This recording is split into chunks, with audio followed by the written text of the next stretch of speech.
Oui, je voudrais ajouter à la suite de Maître Javon ceci. En Europe, les avis du groupe du travail sur la détention arbitraire sont légion. Il y en a plusieurs. Il y en a eu contre la France, il y en a eu contre le Pays-Bas, il y en a eu contre la Finlande, il y en a eu contre Luxembourg. On peut les citer à loisir. En Afrique, il y en a eu contre le Tchad, il y en a eu contre le Niger dans l'affaire Mamadou Tandjad. Tout à l'heure, on en a parlé, s'agissant du Cameroun. Il y en a eu même contre le Togo dans l'affaire Abba Bertin. Il y en a eu. Alors, c'est pour nous dire que nous ne sommes pas les seuls, mais dans ces pays, la réaction, même si elle n'a pas été immédiate, la vie a été suivie des faits. Tenez-vous bien que lorsque le groupe du travail sur la détention arbitraire rend son avis, on attend 2 semaines et on envoie l'avis au gouvernement concerné. C'est ce qui est fait également dans ce dossier. Normalement, à l'heure où nous sommes, M. Patrick Nassimbe, ses co-détenus, doivent être dehors. Alors on a demandé si c'est un avis contraignant. Est-ce que ça a une valeur contraignante? Le problème ne se pose pas, puisque nous avons dit tout à l'heure que même dans la vie, il est dit ceci, et c'est fondamental. Il est dit dans la vie ce qui suit. Quand je l'ai lu, je vais revenir là-dessus. Le Conseil des droits de l'homme de l'Organisation des Nations Unies a demandé à tous les États de coopérer avec lui, de tenir compte de ses avis et de prendre des mesures appropriées pour remédier à la situation des personnes privées de leur liberté. Nous ne sommes pas sans savoir que dans la vie, il est reconnu clairement que M. Patrick Nassimbe et ses co-détenus sont en détention arbitraire. Et on s'est basé sur la catégorie 3 que recommande le système des Nations Unies dans ce cas précis.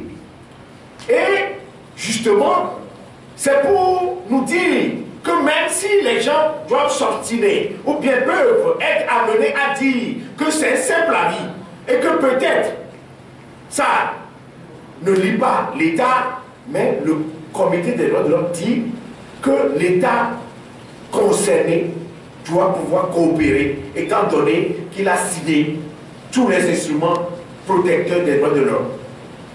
Alors, on nous demande qu'allons-nous faire maintenant que la situation piétine, ou bien que l'État togolais ne veut pas réagir. Mais nous avons plusieurs armes dans notre carquois, nous avons plusieurs flèches dans notre carquois, comme le disent certains.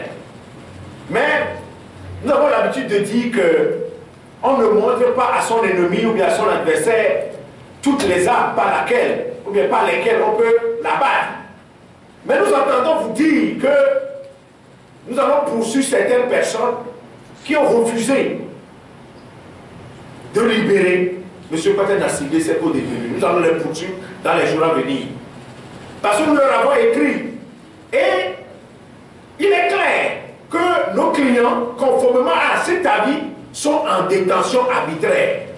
Et s'ils le reconnaissent ainsi, ils ne veulent pas agir, nous allons les poursuivre. Par ailleurs, nous voulons vous informer que le 24 de ce mois, le 24 février, la Cour de justice de la communauté CEDEAO va se prononcer sur cette affaire. Et tenez-vous bien, dans le cadre de l'affaire de M. Bertin So-Akba, la Cour de justice de la communauté CEDEAO en avait tenu compte. Cet avis a beaucoup joué. Et justement, lorsque nous avons reçu cet avis, nous l'avons communiqué à la Cour de justice de la communauté CEDEAO. Et justement également, lorsque nous y serons très prochainement, nous allons en parler. Je voudrais également vous dire, est-ce que le groupe du travail, c'est une juridiction? Il faut que ça soit clair pour nous tous ici présents. Si c'était une juridiction, on ne parlera pas d'avis, on parlera de décision, on parlera d'arrêt. Ce n'est pas une juridiction. Mais nous ne sommes pas sans savoir que depuis le 20 septembre 1960, notre pays, le Togo, a adhéré aux Nations Unies. Il y a de cela plus de 50 ans. Et lorsqu'on adhère à un organisme ou bien à une organisation, on doit pouvoir respecter ces recommandations. Je peux dire que cet avis, c'est une recommandation. Et justement, nous n'avons pas demandé un avis consultatif.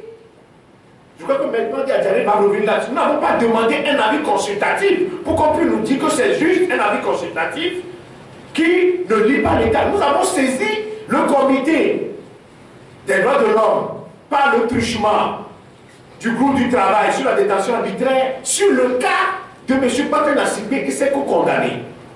Parce que justement, nous avons relevé que c'est des gens qui croupissent arbitrairement en prison. Et le groupe a donné son avis. Et le groupe dit que l'État togolais doit pouvoir coopérer. S'il ne coopère pas, ok, ça fait son problème. Et je crois que c'est une façon de défier l'organisation onusienne et on avisera. Je voudrais terminer en disant que quelqu'un a demandé s'il y a un délai pour le Togo de se conformer à cette recommandation, à cet avis. Il n'y a pas de délai. Mais le groupe a dit sans attendre. C'est-à-dire que cela devrait se faire immédiatement. Immédiatement. C'est ça. Ça devrait se faire immédiatement. Si on est conscient et qu'on veut respecter l'organisation à laquelle on appartient, on doit pouvoir réagir immédiatement. Ça s'attend. Je vous remercie.